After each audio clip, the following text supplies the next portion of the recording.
সামাজিক মাধ্যম ফেসবুকে দেখা যাচ্ছে তারকারা হাতে কিংবা গালে নানা রকম সংখ্যা লিখে পোস্ট করছেন।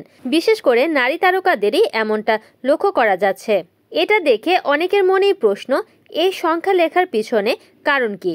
জানা গেছে এটি মূলত ডিজিটাল সহিংসতা ও সাইবার বুলিং এর প্রতিবাদ। এই কারণে সংখ্যা লিখে নতুন আন্দোলনে নেমেছে তারকারা।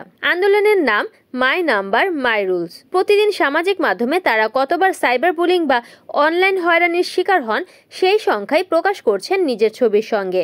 গত 25শে নভেম্বর নিজের ফেসবুকে আন্দোলনের সূচনা করেন অভিনেত্রী নুসরাত ইমরোজ তিশা। নিজের ছবিতে 9 লিখে তিনি জানিয়ে দেন তিনি প্রতিদিন অন্তত 9টি হয়রানির মুখে পড়েন। পোস্টে তিশা লেখেন, সংখ্যা থেকে কণ্ঠস্বর, আসুন আমাদের গল্প সবার সামনে তুলে ধরি। তোমার নম্বরের গল্প বলো, আরো জোরে আওয়াজ তোলো।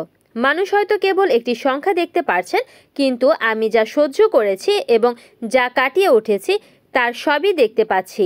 সবশেষে হ্যাশট্যাগে তিনি মাই নাম্বার মাই রুলস জুড়ে দিয়ে সবাইকে ডিজিটাল সহিংসতার বিরুদ্ধে দাঁড়ানোর আহ্বান জানান। শুধু তিশাই নন, ডিজিটাল সহিংসতার বিরুদ্ধে এই আন্দোলনে যুক্ত হয়েছেন চলচ্চিত্র, নাটক, সঙ্গীত তারকাদের অনেকেই। অভিনেত্রী রুনা খানের নম্বর 24, শবনম ফারিয়ার 1000, প্রার্থনা ফারদিন দিঘির 3, মৌসুমী হামিদের 72, সাজিয়া সুলতানা পুতুলের 9, আসনা হাবিব ভাবনার 99+। এভাবে অনেক হয়রানির সংখ্যা প্রকাশ করেছেন তারা। রুনা খান বলেন, শুধু তারকা নয়, যে কোনো নারী সামাজিক মাধ্যমে হয়রানির শিকার হচ্ছেন।